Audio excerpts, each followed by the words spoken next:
السلام علیکم ورحمۃ اللہ وبرکاتہ۔ رب اشرح لی صدری ویسر لی امری واحلل عقدۃ من لسانی یفقهوا قولی۔ ان الحمد للہ نحمده ونستعینه ونستغفره ونعوذ باللہ من شرور انفسنا ومن سیئات اعمالنا من يهده الله فلا مضل له ومن يضلل فلا هادي له واشهد ان لا اله الا الله وحده لا شريك له واشهد ان محمدا عبده ورسوله۔ معزز سامعین، آج کی ہماری سورہ ہے سورہ کافرون۔ سورہ کافرون بھی مکی سورہ ہے اور اس میں ٹوٹل 6 آیات ہیں۔ سورہ کافرون ایک ایسی سورہ ہے کہ جو بہترین ہے شرک سے بیزاری کا اعلان کرنے کے لیے، اور نبی پاک صلی اللہ علیہ وسلم کے اوپر بھی اسی لیے نازل ہوئی تھی کہ آپ صلی اللہ علیہ وسلم نے باقاعدہ طور پر شرک سے بیزاری کا اعلان کر دیا تھا۔ شرک ایک ایسا گناہ ہے کہ اللہ تعالیٰ کو سخت ناپسندیدہ ہے۔ اگر دنیا میں رہتے ہوئے کسی انسان نے شرک کیا ہے لیکن پھر اس نے توبہ کر لی تو اللہ تعالیٰ اسے معاف کر دیں گے، لیکن اگر شرک کی حالت میں انسان مر جاتا ہے تو پھر اللہ تعالیٰ اسے معاف نہیں کریں گے۔ نبی پاک صلی اللہ علیہ وسلم کے قول کے مطابق آپ صلی اللہ علیہ وسلم نے فرمایا کہ انسان کو جو ہے، ایک مسلمان کو شرک سے اتنی ہی نفرت اور بیزاری ہونی چاہیے جتنی کہ کسی کو آگ میں کودنے سے نفرت ہوتی ہے، یا جتنا انسان آگ میں کودنے کو برا سمجھتا ہے شرک کو بھی انسان اتنا ہی برا سمجھے۔ اس کے علاوہ شرک کتنا سنگین جرم ہے،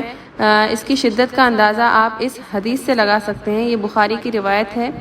کہ نبی پاک صلی اللہ علیہ وسلم نے فرمایا کہ روز محشر اللہ تعالیٰ دوزخیوں میں سب سے کم عذاب والے سے پوچھے گا کہ اگر تمہیں زمین کی ساری چیزیں دے دی جائیں تو کیا ان سب کو دے کر تم چھٹکارا حاصل کر لو گے؟ تو وہ عرض کرے گا کہ ہاں کروں گا۔ تو اللہ تعالیٰ فرمائے گا کہ میں نے تجھ سے اس سے بھی بہت زیادہ ہلکی چیز چاہی تھی، اور وہ صرف یہ کہ تم شرک نہ کرنا، مگر تم نے انکار کیا اور شرک ہی کیا۔ اس کے علاوہ نبی پاک صلی اللہ علیہ وسلم نے فرمایا ہے، یہ بحقی کی روایت ہے کہ کبیرہ گناہ جو ہیں وہ ٹوٹل 9 ہیں، اور ان میں سب سے بڑا گناہ یہ ہے کہ اللہ تعالیٰ کے ساتھ شرک کیا جائے۔ بخاری کی روایت ہے کہ حضرت عبداللہ ابن مسعود رضی اللہ تعالیٰ عنہ بیان کرتے ہیں کہ نبی پاک صلی اللہ علیہ وسلم نے فرمایا کہ جو شخص اس حال میں مر جائے کہ وہ اللہ تعالیٰ کے ساتھ شرک کرتا تھا تو وہ دوزخ میں داخل ہوگا۔ بخاری کی ایک اور روایت ہے کہ حضرت معاذ رضی اللہ تعالیٰ عنہ سے مروی ہے کہ نبی پاک صلی اللہ علیہ وسلم نے فرمایا، اے معاذ، تم جانتے ہو کہ اللہ کا بندوں پر کیا حق ہے؟ تو انہوں نے عرض کیا، اللہ اور اس کا رسول بہتر جانتے ہیں۔ تو آپ صلی اللہ علیہ وسلم نے فرمایا کہ حق یہ ہے کہ بندے اس کی عبادت کریں اور اس کے ساتھ کسی کو شریک نہ کریں۔ پھر فرمایا کہ تم جانتے ہو کہ بندوں کا اللہ پر کیا حق ہے؟ تو انہوں نے عرض کیا کہ اللہ اور اس کا رسول خوب جانتے ہیں۔ تو آپ نے فرمایا ان پر عذاب نہ کریں، یعنی اگر اللہ کا حق بندے اس طرح ادا کرتے ہیں کہ وہ کسی کے ساتھ اللہ تعالیٰ کو شریک نہیں کرتے، تو پھر اللہ تعالیٰ بھی بندوں کا حق اس طرح ادا کرے گا کہ وہ ان پر عذاب نہیں کرے گا۔ اچھا، اس کے علاوہ نبی پاک صلی اللہ علیہ وسلم نے فرمایا ہے کہ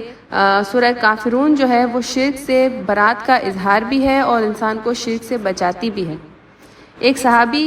نبی پاک صلی اللہ علیہ وسلم کے پاس تشریف لائے اور انہوں نے آپ صلی اللہ علیہ وسلم سے پوچھا کہ مجھے کوئی ایسی سورہ، کوئی ایسا وظیفہ بتائیے کہ جو میں رات کو سونے کے وقت اسے پڑھ لیا کروں اور وہ میرے لیے کافی ہو جائے۔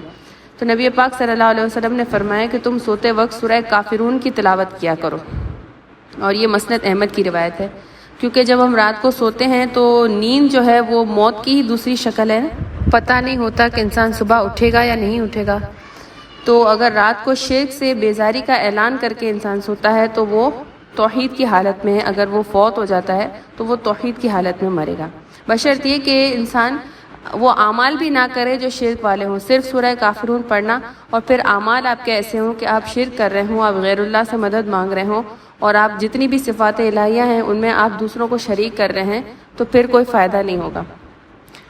اس کے علاوہ یہ سورہ کافرون جو ہے یہ اور سورہ اخلاص، یہ کمپلیٹ پیکج ہے اس کا جو ہم کلمہ پڑھتے ہیں، لا الہ الا اللہ۔ لا الہ جب ہم پڑھتے ہیں تو اس میں ہم نفی کرتے ہیں کہ اللہ کے سوا کوئی بھی معبود نہیں ہے۔ تو یہ سورہ کافرون یہی ہے کہ کوئی بھی معبود نہیں ہے اور ہم کسی کی بھی عبادت نہیں کرتے، ہمارا خدا الگ ہے کافروں کے خدا سے۔ اور ہم کس کی عبادت کرتے ہیں؟ الا اللہ،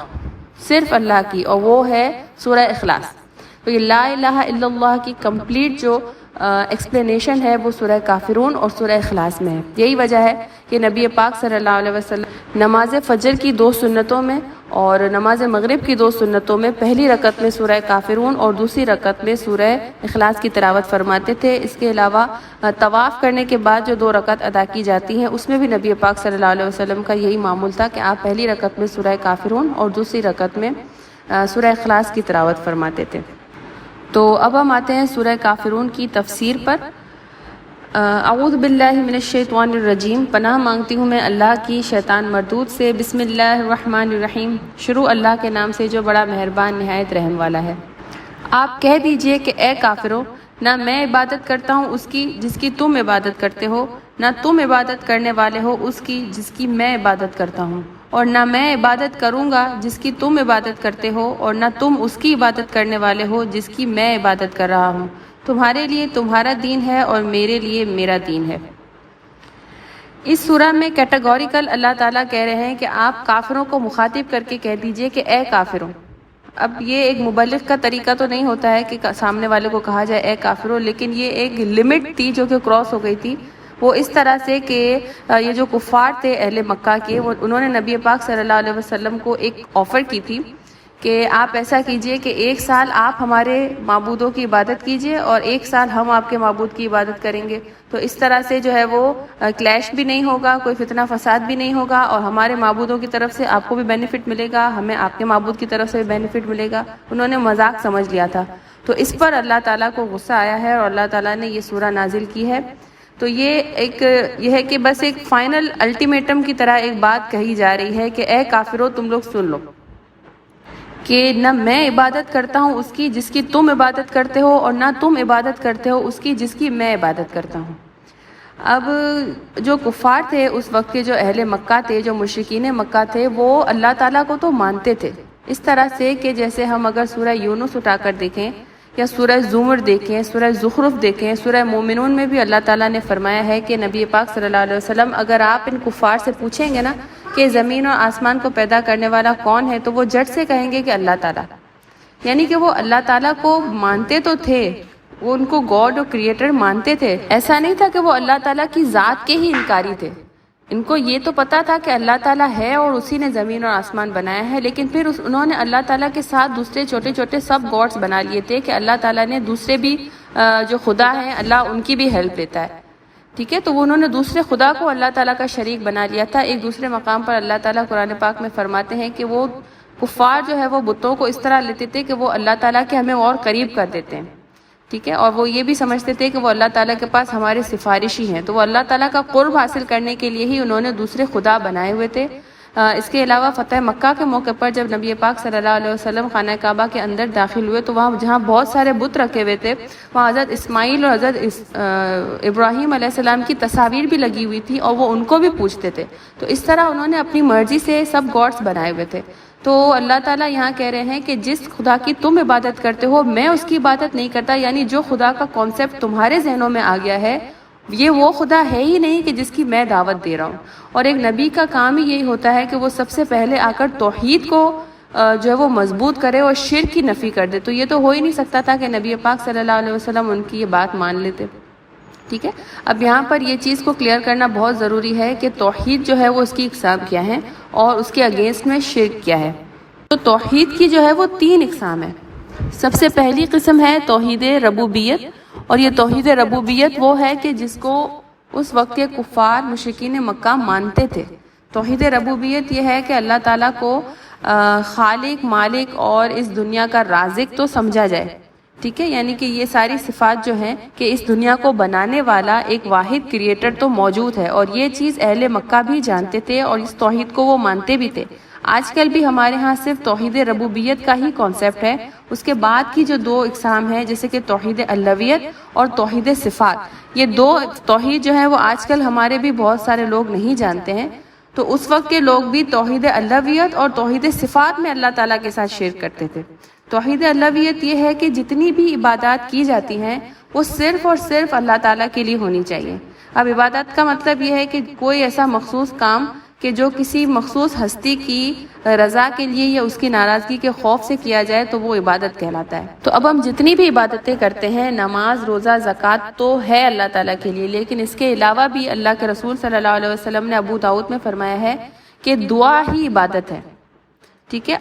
تو دعا ایک ایسی چیز ہے کہ وہ صرف اور صرف اللہ تعالیٰ سے کی جائے، دعا، التجا یا مناجات یہ غیر اللہ سے کرنے ہی نہیں ہے، ٹھیک ہے؟ اس کے علاوہ یہ ہے کہ جتنی بھی نظر و نیاز کی جاتی ہے، کسی کے لیے سجدہ کیا جاتا ہے یا کسی کے لیے رکوع کی جاتی ہے، طواف کرنا یا کسی کے سامنے دست بستہ کھڑے ہو جانا، یہ تمام کام عبادت کے زمرے میں آتے ہیں اور یہ سارے کام صرف اور صرف اللہ تعالیٰ کے لیے ہونے چاہیے۔ تو اس توحید کو وہ لوگ نہیں مانتے تھے، اور آج کل بھی بہت سے ہمارے لوگ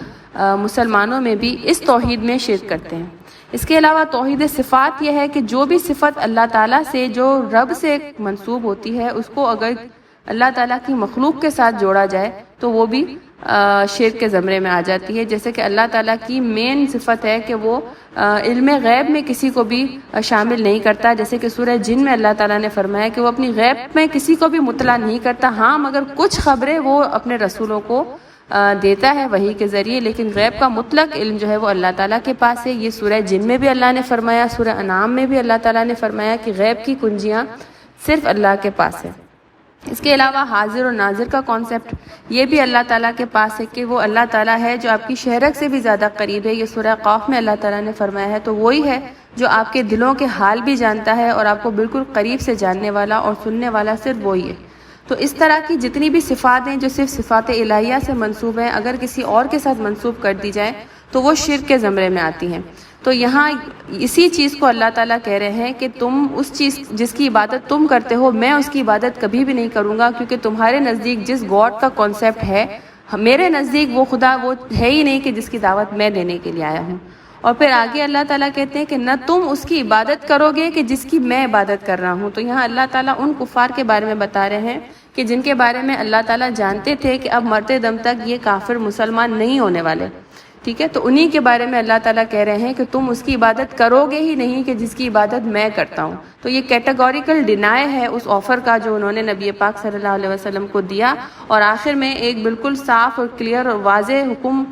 دے دیا نبی پاک صلی اللہ علیہ وسلم کے ذریعے ان کفار کو کہ تمہارے لیے تمہارا دین ہے، میرے لیے میرا دین ہے۔ جس طرح سے سورہ دخان میں تھا کہ حضرت موسیٰ علیہ السلام نے جو ہے وہ فرعون سے کہا کہ میں اللہ تعالیٰ کا رسول ہوں اور تمہارے لیے دین کا پیغام پہنچانے آیا ہوں، تو مجھے تم مارو نہیں، لیکن اگر تم میری بات نہیں مانتے ہو تو پھر تم الگ رہو اور مجھے الگ رہنے دو۔ تو یہ پچھلے انبیاء کا بھی یہی تھا کہ اگر تم ہماری بات نہیں مانتے تو ایٹ لیسٹ تم ہمیں اپنے دین کو فالو کرنے کے لیے فورس نہیں کر سکتے، ٹھیک ہے؟ تو تمہارے لیے تمہارا دین ہے اور میرے لیے میرا دین ہے۔ جس دین پر میں چل رہا ہوں میں اس سے راضی ہوں کیونکہ میرا رب اس سے راضی ہے، لیکن تم اس دین سے راضی کبھی بھی نہیں ہو سکتے، تو تم تمہارے راستے اور میں میرے راستے، ٹھیک ہے؟ تو یہاں پر جو ہے وہ سورہ کافرون کی تفسیر ہماری مکمل ہوتی ہے، اور آخر میں اللہ تعالیٰ سے دعا کرتے ہیں کہ جو پڑھا ہے، جو سمجھا ہے، اللہ اس پر عمل کرنے کی توفیق دے۔